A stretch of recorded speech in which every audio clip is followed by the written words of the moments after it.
Start होती है unit number 2।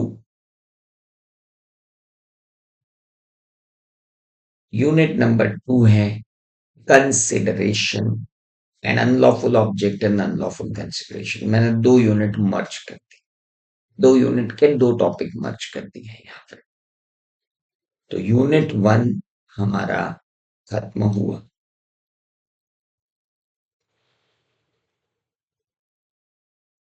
अब आगे बढ़, ये यूनिट के बिना तो पेपर बनता ही नहीं, और इसके अंदर मैक्सिमम टाइम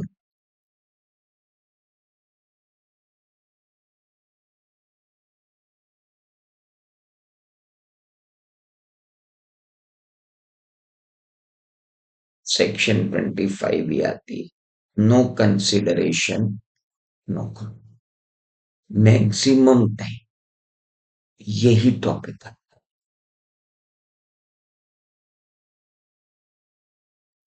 ये ध्यान रखें। ये बड़े,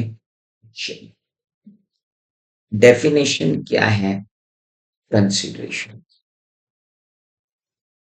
At the desire of promiser, promisee or any other person has done or abstained from doing something, or does or abstains from doing something, or promises to do or abstain from doing something.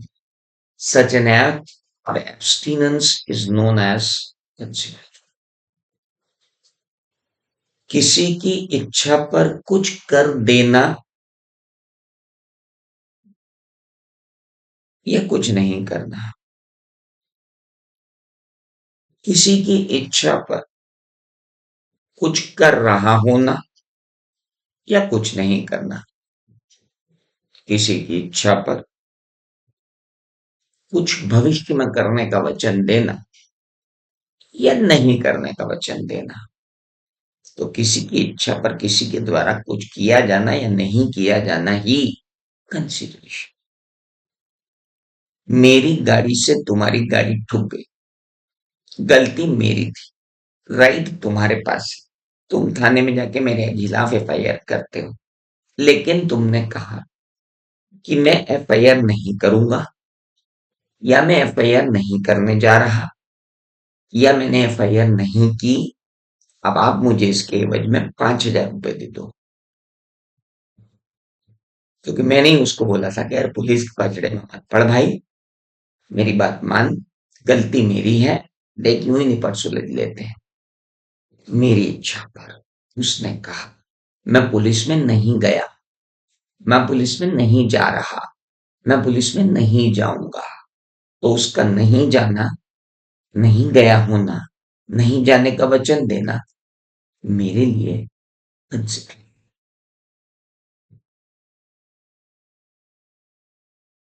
तुम्हारी इच्छा पर तुम्हें पढ़ाने का वचन देना consideration, तुम्हारी इच्छा पर तुम्हें पढ़ा दिया गया हो ना कंसिडरेशन, तुम्हारी इच्छा पर तुम्हें पढ़ाने का वचन देना कंसिडरेशन।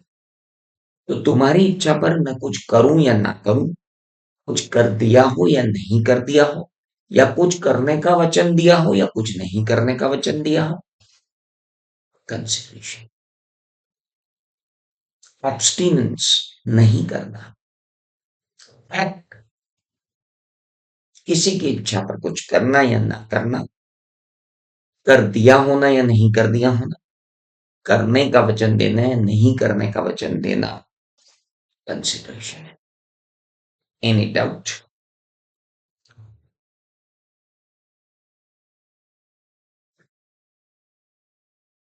वैलिड कंसिडरेशन के क्या रूल्स है? पहली बात, मेरी बिना इच्छा के तुमने कुछ किया तो वो कंसिडरेशन है ही नहीं। रविजीत सर ने भरी क्लास में आकर अगर गरबा कर दिया, भांगड़ा कर दिया, तो सारे बच्चे खुश हो गए और उन्होंने कहा लाओ 50-50 रुपए दो। तो हम बोलेंगे हमारी इच्छा पर आपने डांस नहीं किया है, हमारे कहने पे किया होता तो कंसिडरेशन है। आप डांस कर रहे थे, हम एंजॉय कर रहे थे, इसमें क्या था consideration? Consideration must move at the desire of producer.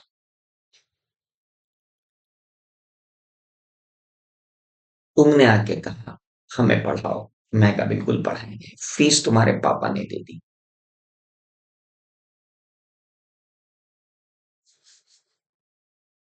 या नाटा एकेडमी ने कहा तुम्हारे पापा ने नाटा एकेडमी को हमारे बच्चे को पढ़ाओ, नाटा एकेडमी ने कहा हाँ हम पढ़ाएंगे।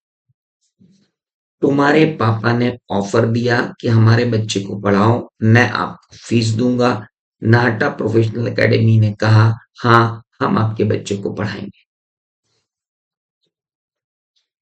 फीस दे रहे हैं पापा, पढ़ा रहा हूं मैं, नाटा एकेडमी की तरफ से मैं पढ़ा रहा हूं। अब पापा ये नहीं कह सकते कि मैं नाटा एकेडमी को फीस नहीं दूंगा, क्योंकि उन्होंने थोड़ी पढ़ाया हो, तो असीम त्रिवेदी ने पढ़ाया, तो असीम त्रिवेदी ने किसके बेस पे पढ़ाया? नाटा एकेडमी। बहुत सीधी सी बात है। Consideration may move from promisee or any other person। आपको दो केस स्टडी यहां पढ़ाई गई थी जिन पर सीधे क्वेश्चन भी आ जाते हैं। दुर्गा प्रसाद वर्सेस बलदेव दास, एक केस यहां पढ़ाया था। बलदेव दास ने दुर्गा प्रसाद जी को अपने टर्नओवर में से कोई भी कमीशन देने से मना कर दिया, ये कहते हुए कि दुकान बनाने के लिए उसने नहीं कहा था, कलेक्टर ने आपको कहा कि दुकानें बनवाओ, कलेक्टर के कहने पर आपने दुकानें बनवाई, और हम जैसे सड़क पर बैठकर काम करने वाले लोगों को आपने दुकान में बिठाया। सड़क पर बैठकर बिजनेस करने वालों को कलेक्टर ने आदेश दिया कि जाकर इस बाजार में बैठकर धंधा करो, इसलिए वो उस बाजार में बैठ के धंधा कर रहे हैं। जिसने बाजार बनवाया है वो अब इन दुकानदारों से कोई पैसा वसूल नहीं सकता, क्योंकि इन दुकानदारों की इच्छा पर वो बाजार नहीं बना था, कलेक्टर की इच्छा पर बाजार बना था। याद आया दुर्गा प्रसाद वर्सेस बलदेव दास। दूसरी बात, consideration may move from promisee or any other person। Chinnaya versus Ramayya. Chinnaya ने अपनी माता धनलक्ष्मी के साथ एक कॉन्ट्रैक्ट किया था, और उसके अंदर ये था कि चेन्नैया एक कॉन्ट्रैक्ट करेगी रमैया के साथ कि वो उसे 5,000 रुपए महीना देगी। अगर चेन्नैया 5,000 रुपए महीना देने का ये एग्रीमेंट कर लेती है, तो वो ये एग्रीमेंट जब उसकी माँ को दिखाएगी तो उसकी माँ अपनी सारी प्रॉपर्टी चेन्नैया के नाम पे ट्रांसफर कर देगी। धनलक्ष्मी को चेन्नैया ने रमैया के साथ बनाया हुआ कॉन्ट्रैक्ट दिखाया, धनलक्ष्मी ने अपनी प्रॉपर्टी को पूरी तरह से ट्रांसफर करने का वादा कर दिया चेन्नैया। धनलक्ष्मी के मरने के बाद चेन्नैया ने रमैया को ये कह के पैसे देना बंद कर दिए, क्योंकि रमैया की तरफ से उसे कुछ भी नहीं मिला है। तब कोर्ट ने कहा था कि रमैया ने कुछ दिया हो ना दिया हो, लेकिन तुम्हें तुम्हारी माता से इसी शर्त पर प्रॉपर्टी मिली थी कि तुम रमैया को दोगे। तो भले ही रमैया ने कंसिडरेशन नहीं दिया तो क्या हुआ, कंसिडरेशन कहीं से भी आ सकता है। और इसीलिए कहा था it may move from promisee और एनी अदर पर्सन। इसके बाद हमने पढ़ा कंसिडरेशन एग्जीक्यूटेड भी हो सकता है और एग्जीक्यूटरी भी हो सकता है। आप मेरा कुत्ता ढूंढ कर ले आए, एग्जीक्यूटेड कंसिडरेशन है। मैंने आपको पैसे दे दिए हैं और कहा है आप मेरे लिए कुत्ता ढूंढ लाओ, एग्जीक्यूटरी कंसिडरेशन है। तुमने कुछ कर दिया है वो पास्ट कंसिडरेशन है, तुम कुछ कर रहे हो वो प्रेजेंट कंसिडरेशन है, तुम कुछ करने का वचन दे रहे हो ये फ्यूचर कंसिडरेशन है।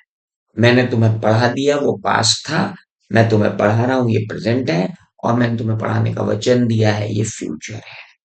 कंसिडरेशन में be past, may be present, may be future.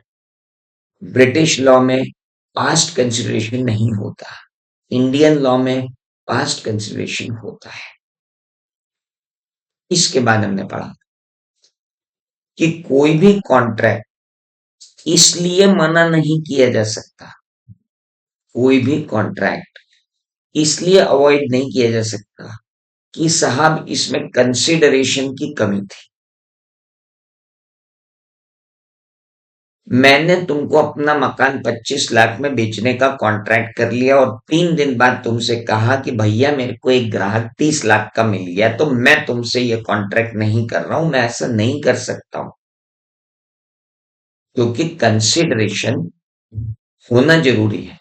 Consideration adequate भी हो सकता है और इनएडिक्वेट भी हो सकता है। Consideration may be adequate, consideration may not be adequate. हाँ, अगर कनपटी पे बंदूक रख के सस्ते में मकान खरीदा बेचा जाए तो कहा जाएगा कि भाई साहब कॉन्ट्रैक्ट अवॉइडेबल है क्योंकि कोर्शन है। लेकिन फ्री कंसेंट है, तुम्हारे ऊपर कोई दबाव नहीं था कि तुम मुझे सस्ते में बेचो। फिर तुमने मुझे सस्ते में क्यों बेचा? अरे यार भैया उस समय मेरे को लग रहा था कि सस्ते में बिक जाएगा तो मैंने सस्ते में बेच दिया। अब यार भैया वहां पे पैसे ज्यादा मिल रहे हैं तुम्हें, तो ऐसा नहीं हो पाएगा, है ना? You can not avoid a contract on the basis कि आपको कंसिडरेशन कम मिल रहा था। Okay. मैंने आपको बहुत अच्छा पढ़ाया, मैंने आपको बहुत अच्छा रिवीजन कराया। यहाँ चैट पे 3-4 बच्चों ने लिख दिया कि सर मजा आ गया, आखिरी टाइम पे जो रिवीजन कराया ना एक नंबर काम हो गया। मैंने कहा चलो 100-100 रुपए लाओ। तुम बोलोगे यार सर रिवीजन कराना तो तुम्हारी ड्यूटी थी यार, उसके पैसे क्यों मांग रहे हो?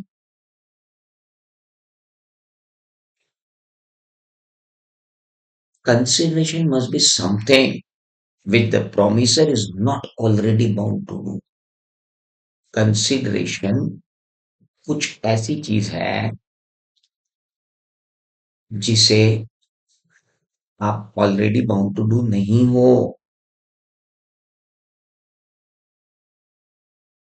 समझ में आया? तुमने मुझे एसएमएस किया, सर मैं बहुत बीमार हूं, मुझे समझ नहीं आ रहा है कि मैं एग्जाम हॉल तक कैसे जाऊं। मैं अपनी कार लेके आया, तुम्हें घर से उठाया, तुम्हें एग्जाम हॉल तक पहुंचाया। फिर मैंने कहा बेटा मेरी कार में पेट्रोल के पैसे मुझे लगे हैं, वो मुझे दे दो। उससे कंसिडरेशन बोला जा सकता है, क्योंकि टीचर होने के नाते ये मेरी ड्यूटी में नहीं आता है कि मैं आपको, तो अगर मैंने अपनी ड्यूटी से ऊपर उठकर कुछ किया है तो कंसिडरेशन है, ड्यूटी के अंदर कुछ है तो काहे का कंसिडरेशन? कंसिडरेशन रियल होना चाहिए, कंसिडरेशन इल्यूजरी नहीं होना चाहिए। मैं बाबा जी हूं, मैं तुम्हारी स्वर्ग में सीट बुक कर दूंगा, 10,000 रुपए दे दो, स्वर्ग में सीट बुक करने के 10,000। कंसिडरेशन ही इल्यूजरी है, रियल है ही नहीं, एग्रीमेंट ही वॉइड है। मर्डर करने के लिए तुम्हें पैसे दूं, अनलॉफुल है। लोगों की शादियां तोड़ने के लिए पैसे दूं, इमोरल है। रिश्वत बांटू, अपोज टू पब्लिक पॉलिसी है। तो एक जो कंसिडरेशन है वो अनलॉफुल भी नहीं होना चाहिए, इमोरल भी नहीं होना चाहिए, अपोज टू पब्लिक पॉलिसी भी नहीं होना चाहिए। और आखिरी बात, नो कंसिडरेशन नो कॉन्ट्रैक्ट। मैंने तुम्हें कहा मैं तुम्हें होटल में पार्टी दूंगा और नहीं दी, कोई बात, ये कोई कॉन्ट्रैक्ट ही नहीं था। मैंने कहा मैं तुम्हें कल 1 लाख रुपए दूंगा, चेक भी बना के दे दिया, चेक बाउंस हो गया। कोर्ट ने पूछा ये चेक इस आदमी ने क्यों दिया था? आप कह रहे हो सर मालूम ही नहीं क्यों दिया था। जब आपको मालूम ही नहीं कि क्यों दिया था तो बाउंस होने का दुख क्यों कर रहे हो? और वैसे भी नेगोशिएबल इंस्ट्रूमेंट एक्ट के अंदर 138 में भी बोला गया है कि किसी लाइबिलिटी को चुकाने के लिए चेक दिया गया हो किसी ऑब्लिगेशन को चुकाने के लिए चेक दिया गया हो और बाउंस हो जाए तो ही नेगोशिएबल इंस्ट्रूमेंट लगता है, नहीं तो नेगोशिएबल इंस्ट्रूमेंट एक्ट नहीं लगता। क्यों नहीं लगता? इसीलिए नहीं लगता, no consideration no contract. Negotiable instrument act में भी बार बार आता है, for consideration received if negotiable instrument is issued, just because of this, no consideration no contract. लेकिन इसके कुछ एक्सेप्शंस, और ये सबसे ज्यादा बार पूछे जाने वाले क्वेश्चन से। नो कंसिडरेशन नो कॉन्ट्रैक्ट, लेकिन कुछ ऐसे एग्रीमेंट होते हैं जिनमें कंसिडरेशन नहीं होता, लेकिन फिर भी कंसिडरेशन नहीं होता, लेकिन फिर भी वैलिड होते हैं। जैसे एक एग्रीमेंट अगर राइटिंग में हो, एक मिनट अपन फिर से शुरू होते हैं। मैंने आपको कितनी कंडीशन बताई थी, सुनिए जरा ध्यान से। एक, पहले तो मुझे चाहिए दो लोग, उन दो लोगों के बीच में चाहिए नियर रिलेशनशिप।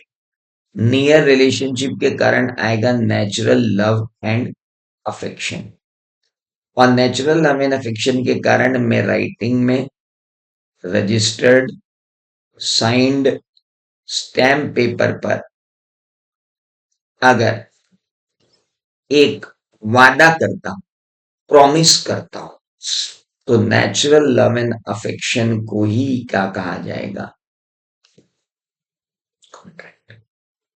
मैंने अपनी वाइफ को कहा कि 25th एनिवर्सरी पर मैं तुम्हें 5 लाख रुपए का हार देने का वचन देता हूं, लेकिन ऐसा मैंने राइटिंग में रजिस्टर्ड डॉक्यूमेंट पे स्टैंप लगाकर बोला है, तो वो वैलिड कॉन्ट्रैक्ट होगा और उसमें नेचुरल लव एंड अफेक्शन को क्या कहा जाएगा?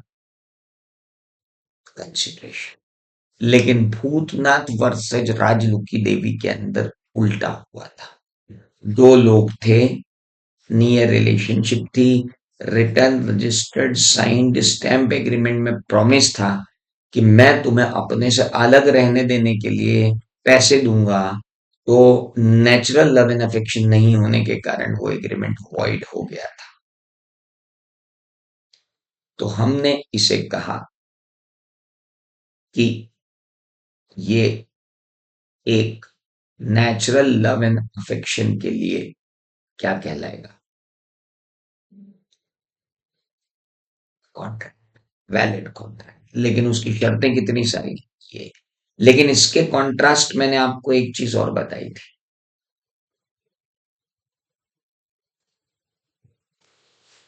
भले ही नियर रिलेशनशिप नहीं हो, भले ही नेचुरल लव एंड अफेक्शन नहीं हो, मैंने अगर किसी को गिफ्ट दे दिया और उसने वो गिफ्ट ले लिया,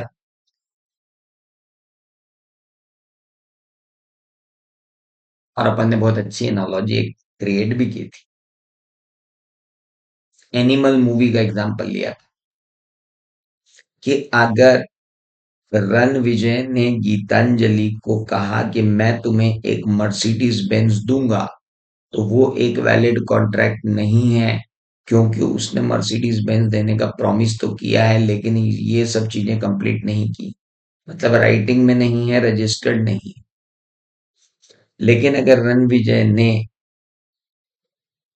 जोया को मर्सिडीज बेंज गिफ्ट कर दी, तो इट्स अ वैलिड कॉन्ट्रैक्ट। अब देकर मर्सिडीज बेंज वापस नहीं ली जा सकती, वहां न लिखित करना था, न रजिस्टर्ड करना था, न स्टैम्प करना था, क्योंकि वो कंप्लीटेड गिफ्ट था।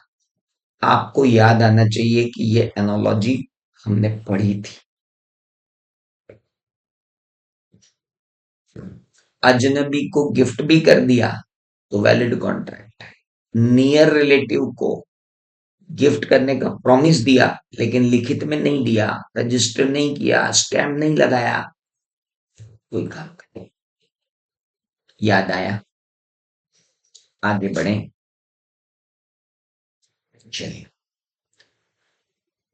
मैंने आपको डूबने से बचाया। आपने मुझसे प्रॉमिस किया कि आप मुझे 1 लाख रुपए दोगे, तो आपको वो 1 लाख रुपए देने पड़ेंगे, क्योंकि मैंने स्वेच्छा से आपको डूबने से बचाया था। पास्ट वॉल्यूंट्री सर्विसेज अगर दी गई हैं तो वो बाइंडिंग है। 3 साल से ज्यादा हो गए थे, डेटर पर कोई एक्शन नहीं हुआ था, उसे हम कहते हैं टाइम बार्ड डेट। लेकिन टाइम बार्ड डेट को पे करने का return promise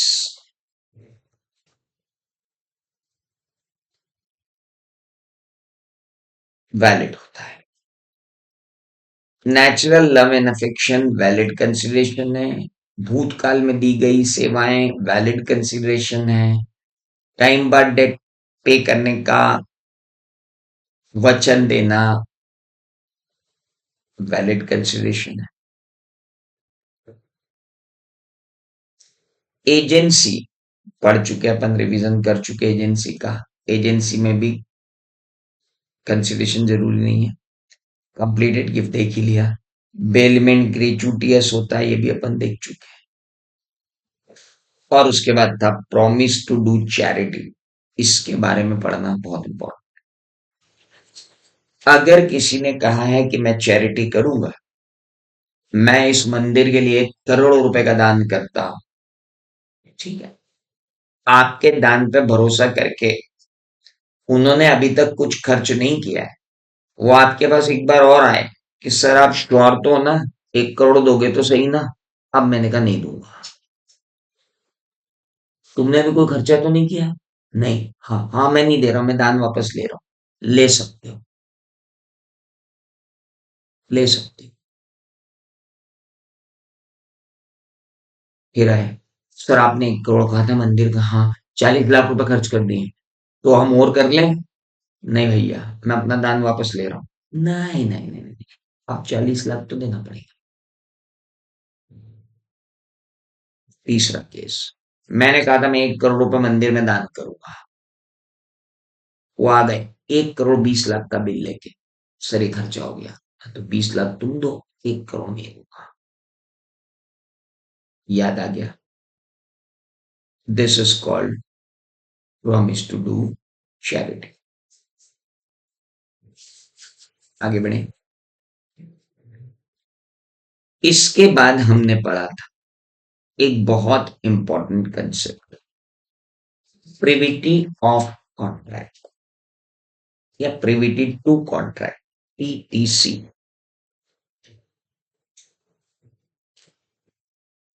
contract,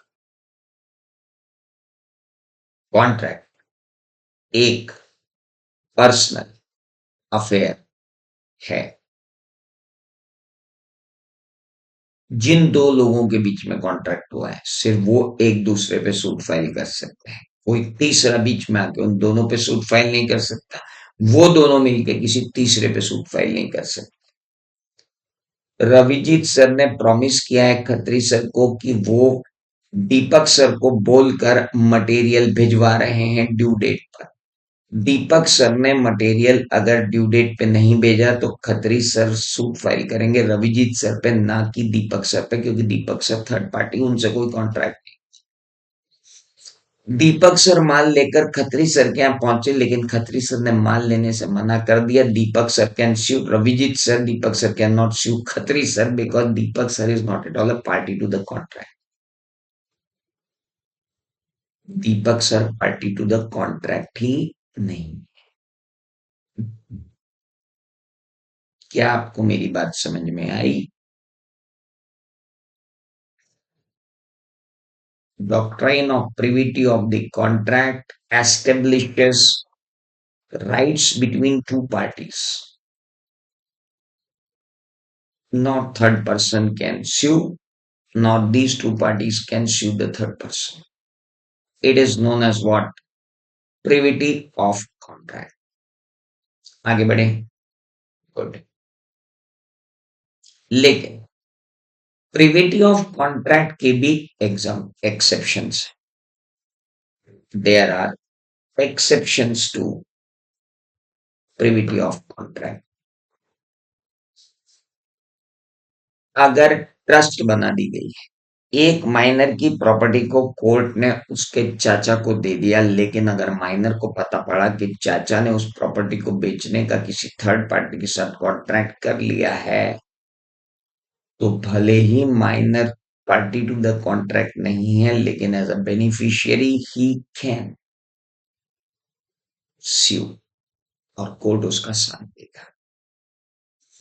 family settlement के अंदर ये डिसाइड हुआ कि पिताजी के मरने के बाद जो संपत्ति माँ और दो बेटों के बीच में बंटनी थी, माँ ने कहा मैं संपत्ति लेकर के क्या करूंगी, दोनों बेटे आपस में बांट लो और एक एग्रीमेंट कर लो कि मुझे मंथली पैसा दोगे। प्रॉपर्टी पूरी बांट ली गई, लेकिन मंथली पैसा नहीं दिया जा रहा। दो भाइयों ने कॉन्ट्रैक्ट किया है कि माँ का मेंटेनेंस करेंगे, लेकिन माँ को कोई मेंटेनेंस नहीं मिल रहा है। माँ दोनों बेटों पर सूट फाइल कर सकती है, भले ही कॉन्ट्रैक्ट में माँ ही नहीं। माँ was not a party of the contract between two brothers. तीसरा, एक बाप ने दूसरे बाप से कहा कि मेरी बेटी के साथ तुम्हारे बेटे ने मिसबिहेव किया है, जो उसका पति है। आगे से मैं अपनी बेटी को तुम्हारे घर यानी उसके ससुराल तभी भेजूंगा जब मुझे लिखित में ये दिया जाए कि अगर अगली बार मेरी बेटी के साथ मिसबिहेव हुआ तो मुझे इतने 1000 रुपए दो। समधी समधी के बीच में कॉन्ट्रैक्ट हुआ कि तुम्हारी बेटी के साथ अगर अब दुर्व्यवहार हुआ तो मैं तुम्हें इतने पैसे दूंगा, मैं उस लड़की को इतने पैसे दूंगा, बहू को इतने पैसे दूंगा। दो समधियों के बीच में एग्रीमेंट हुआ कि अगर लड़के ने लड़की के साथ मिसबिहेव किया तो बहू को ससुर इतने पैसे देगा।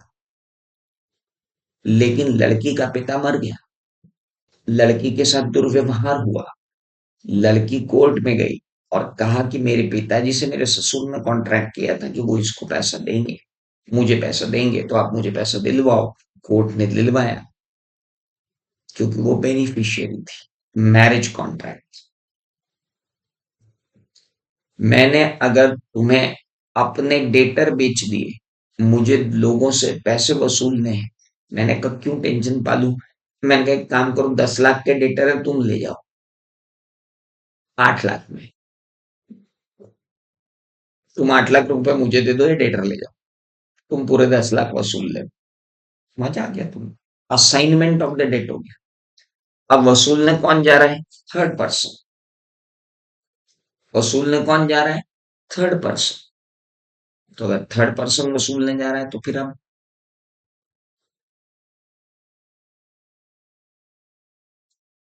Exception to privity of contract. उसके बाद आता है,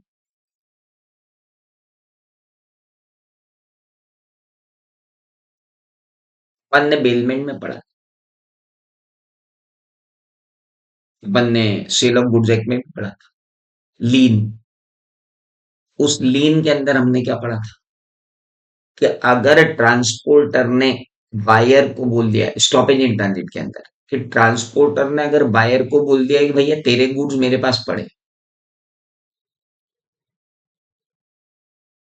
याद करो, right to stoppage in transit में ट्रांसपोर्टर ने बायर को फोन लगा दिया था कि तेरे बिहाफ पे गुड्स मेरे पास पड़े हैं, तो अब क्या हम राइट एक्सरसाइज कर सकते हैं स्टॉपेज इन ट्रांजिट का? नहीं, स्टॉपल आ जाता है वहां पर। वहां भी वो ट्रांसपोर्टर थर्ड पार्टी था, लेकिन फिर भी काम हुआ ना। That is covenant running with the land. Land बेची इस शर्त पे है कि जो के लैंड इस शर्त पे बेची है कि ये लैंड अब जब भी बिकेगी, इसका जो ओरिजिनल ऑनर है उसको 1% मिलेगा। हम ये लैंड तुमको बेच रहे हैं, लेकिन इस लैंड पर एक मंदिर है और मंदिर में एक पुजारी है। जो भी इस लैंड को ले रहा है, आगे भी भविष्य में जब जब इस लैंड को लिया जाएगा, इस मंदिर का रख रखाव और इस पुजारी की तनख्वाह उस लैंड ओनर को देनी पड़ेगी जो भी इसे खरीदता है। अब ये लैंड कितनी ही बिक जाए, पुजारी हर उस व्यक्ति से पैसे लेने के लिए सूट फाइल कर सकता है जिसने लैंड खरीद ली है। हालांकि पुजारी का कोई कॉन्ट्रैक्ट नहीं है, लेकिन कॉन्ट्रैक्ट में पुजारी का नाम लिख दिया गया है, पुजारी को देना पड़ेगा। That is called covenant running with the land. Agency का कॉन्ट्रैक्ट, एजेंसी में प्राइवेटी ऑफ कॉन्ट्रैक्ट का क्या लफड़ा है? सिंपल है, एजेंट पर सूट फाइल किया जा सकता है अगर एजेंट ने अनडिस्क्लोज्ड प्रिंसिपल की तरह काम किया, या आपको याद है फॉरेन प्रिंसिपल का इंडियन एजेंट पर्सनली लायबल होता है। तो कई बार एजेंट पर्सनली लायबल होता है। तो ये सारे केसेस थे exception to privity of contract के। इसके बाद यहां जाकर खत्म हो जाती है यूनिट 2। अब मैंने यूनिट नंबर 3 का कुछ पोर्शन यहां ले लिया। सेक्शन 23 कहती है कि कंसिडरेशन अनलॉफुल कहलाएगा, ऑब्जेक्ट अनलॉफुल कहलाएगा अगर फोरबिडन बाय लॉ हुआ। मैं तुम्हें दवाई नहीं बेच सकता जब तक मेरे पास लाइसेंस नहीं हो, मैं तुम्हें हथियार नहीं बेच सकता जब तक मेरे पास लाइसेंस नहीं हो, because it is forbidden by law. और मैं अगर ऐसा करता हूं तो unlawful object and unlawful consideration. अगर एग्रीमेंट ऐसा है कि अगर उसे परमिट कर दिया गया तो it would defeat the provisions of any law. अगर मैंने कोई एग्रीमेंट किया, मैंने तुम सबको कहा कि मुझे टैक्स बचाना है, मैं तुम्हारे अकाउंट में पैसे डालूंगा और तुम वहां से कैश निकाल के मुझे दे देना ताकि अपन टैक्स बचा लें। मैंने तुम्हारे अकाउंट में पैसे डाले, तुम साला पैसा लेके भाग गए, मैं कोर्ट में जाके अब क्या बोलूं कि टैक्स को बचाने के लिए मैंने इनके अकाउंट में पैसे डलवा दिए थे। और कोर्ट बोलेगा अच्छा अच्छा हाँ तुमको इनसे पैसे वापस दिला देते हैं। अगर कोर्ट तुमसे मुझे पैसे वापस दिलाएगा तो इनकम टैक्स डिपार्टमेंट बोलेगा कि सर क्या कर रहे हो। इस तरीके से अगर आप न्याय दे दोगे तो हर आदमी इनकम टैक्स बचाने के लिए इस तरीके के हरकत पटकेगा, तो डिफीट हो जाएगा provision of income tax law. नहीं नहीं नहीं नहीं, आप ऐसा मत करो।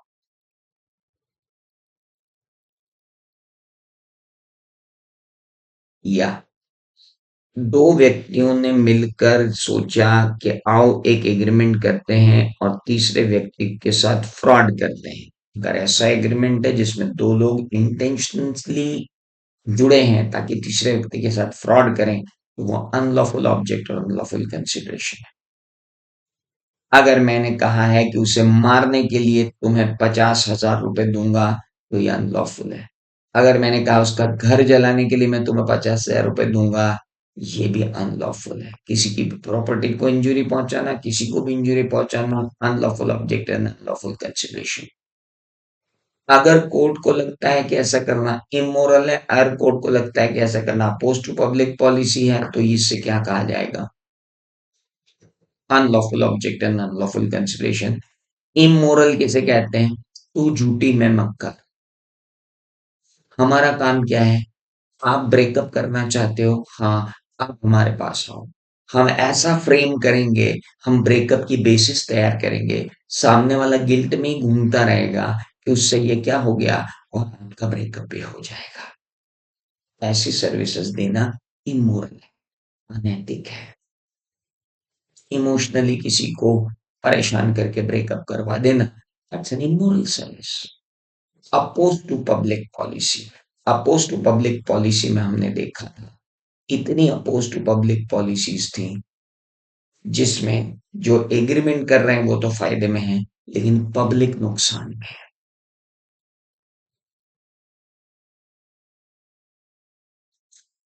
किसी को मैरिज करने से रोकने के लिए किया गया एग्रीमेंट हमेशा वॉइड होता है क्योंकि agreement against the public policy है। सिर्फ चाइल्ड मैरिज रोक सकते हो, बाकी किसी को ये नहीं कह सकते। एक भाई ने अपनी बहन को कहा कि तुझे प्रॉपर्टी में से तभी हिस्सा दूंगा जब तू ये एग्रीमेंट करेगी कि तू जीवन भर अविवाहित रहे। ये एग्रीमेंट वॉइड है। मैं किसी को ट्रेड पर रिस्ट्रिक्शन लगाने के लिए रोक ही नहीं सकता।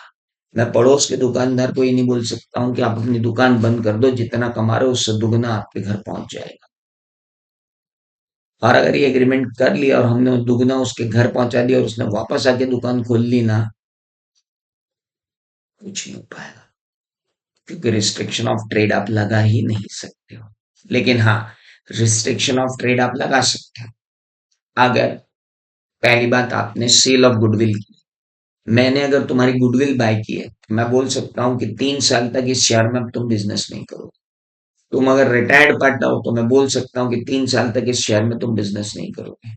तुम अगर मेरे एम्प्लॉय हो तो मैं ये बोल सकता हूँ कि जब तक तुम मेरे एम्प्लॉय हो तब तक दूसरी जगह काम नहीं करोगे। हाँ, उसके बाद करना है कर लेना। मैं अगर ट्रेड एसोसिएशन हूँ, institute of chartered accountants of India हूँ, तो मैं बोलूंगा पहले मेरे साथ रजिस्टर हो, मैं तुम्हें सर्टिफिकेट ऑफ प्रैक्टिस दूंगा, तभी तुम प्रैक्टिस ऑडिट करना, तब तक तुम ऑडिट नहीं कर पाओगे। Trade association 4 exception. पहला, buyer of the goodwill can restrict. दूसरा, retired partner can be restricted. तीसरा, employer can restrict his employ. चौथा, trade associations if they are not there to create monopoly. Second, third, restriction on legal proceedings. मैं आपके साथ ये agreement नहीं कर सकता कि मैं आपके साथ कॉन्ट्रैक्ट एक ही शर्त पे करूंगा कि आप मेरे खिलाफ कोर्ट में नहीं जाएंगे। हाँ, अगर एग्रीमेंट में ये लिखा है कि आप मेरे खिलाफ कोर्ट में नहीं जाएंगे, लेकिन आर्बिट्रेटर अवेलेबल रहेगा और इस आर्बिट्रेटर के कहने पर हम मान जाएंगे। रविजीत सर और खत्री सर ने कॉन्ट्रैक्ट किया कि वो बिजनेस करेंगे साथ में, और उन दोनों के बीच में अगर कोई झगड़ा हुआ तो वो कोर्ट नहीं जाएंगे, लेकिन मित्तल सर के पास जाएंगे। हाँ, चलेगा, मित्तल सर के पास जाओ। That's called arbitration. Arbitration is one of the exceptions. इसके बाद बात आती है कि क्या ऐसा किया जा सकता है कि मैं आपके साथ कॉन्ट्रैक्ट तो कर रहा हूं, आप दिल्ली रहते हो, मैं इंदौर, मैं आपके साथ एक ही शर्त पे कॉन्ट्रैक्ट करूंगा कि अगर आपको मेरे खिलाफ कोई केस लगाना है, then the jurisdiction will be Indore, subject to Indore jurisdiction। अगर इंदौर jurisdiction है तो आप आइए, ये भी चलेगा। रिस्ट्रिक्शन ऑन लीगल प्रोसीडिंग्स के दो एक्सेप्शन थे, एक आर्बिट्रेटर का और एक restriction on jurisdiction। Trading with enemy अपने को करना ही नहीं, अगेंस्ट पब्लिक पॉलिसी। अपने सैनिक वहां पर छाती पे गोली खा रहे हैं और अपन यहाँ काजू बादाम का सौदा कर रहे हैं, ये तो नहीं चल पाएगा। Trafficking in public office, public office में फाइल्स इधर उधर चलाना या पद्मश्री पद्म विभूषण खरीदवाने के लिए आपको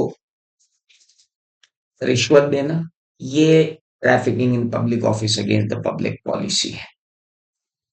interference with course of justice, गवाह बदलना, जज साहब को इन्फ्लुएंस करने की कोशिश करना, सामने वाले के वकील को खरीद लेना। जब केस शुरू हो जाए उसके बाद ये लफड़े शुरू होते हैं, इसे कहते हैं interfering with course of justice. लेकिन केस बने ही ना, उसे कहते हैं स्टिफलिंग प्रोसिक्यूशन। थानेदार साहब से ही सेटिंग कर ली कि आप मेरे खिलाफ केस ही मत बनने दो, तो वो कहलाएगा स्टिफलिंग प्रोसिक्यूशन। और केस बनने के बाद कोर्ट में जाके वकील गवाह इन सबको खरीद बेच रहे हो, तो दैट इज कॉल्ड आएगा interfering with course of justice. अगली बात, किसी को उचकाना कि तू दूसरे के खिलाफ कानूनी पेंच लगा, कानूनी दाव लगा, कानूनी केस लगा और जीत की राशि अपन आपस में बांट लेंगे, तो उसे कहते हैं मेंटेनेंस एंड कैम्पर्टी। मेंटेनेंस का मतलब होता है तुम दावा लगाओ, तुम्हारे दावा लगाने में जो भी लागत लगेगी मैं लगाऊंगा। कैम्पर्टी का मतलब होता है दावे की जो राशि होगी वो हम आपस में बांट लेंगे। लेकिन एक गरीब, एक मजलूम, एक मजबूर आदमी को आप अगर लीगल प्रोसीडिंग्स में हेल्प करते हो बिना कैम्पर्टी के, तो वो एक वैलिड ट्रांजैक्शन है। लेकिन अगर आप उसको इसलिए उचकाते हो केस लगाने के लिए कि केस लगाने के बाद जो दावे की राशि होगी उसको अपन आधा आधा बांट लेंगे, तो उसे क्या कहते हैं? कैंपर्टी। मेंटेनेंस एंड कैंपर्टी दोनों करोगे तो अनलॉफुल। मेंटेनेंस करोगे लेकिन कैंपर्टी नहीं करोगे, लॉफुल। चलें आगे। ना, इसके बाद क्रिएटिंग इंटरेस्ट। एक minute. Agreement trading to create monopolies, वो तो अपन ने कर ही लिया, किसी को भी इसलिए बिजनेस करने से रोकना कि हमको मोनोपोली क्रिएट करना है। Interest against obligation. Mittal sir, आप पढ़ाने मत आओ, पढ़ाना आपका ऑब्लिगेशन, और आप पढ़ाने मत आओ, हम आपको 1 लाख रुपए देंगे, आप मत पढ़ो। हम ये चाहते हैं नाटा अकेडमी बहुत परेशान हो जाए, स्टूडेंट भी बहुत परेशान हो जाए। Interest against obligation void. Marriage brokerage agreement.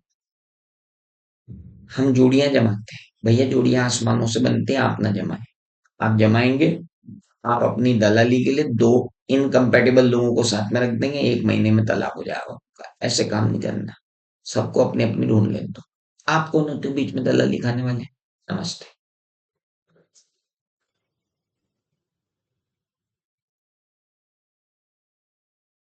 अब बात है कि अगर एग्रीमेंट अनलॉफुल इन पार्ट हो तो मैंने आपको कहा कि मैं आपको अपना घर किराए पे दे रहा हूं, आगे के कमरे में आप जुआ घर चलाओ, उसका 1 लाख रुपया किराया लगेगा।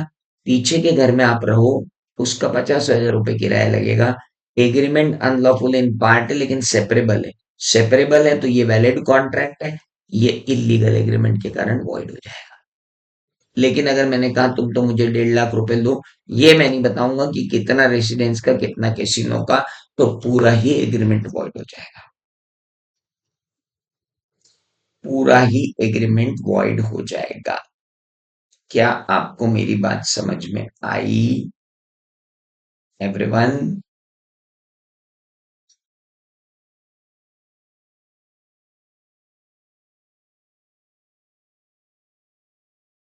ये थी आपकी यूनिट नंबर 2।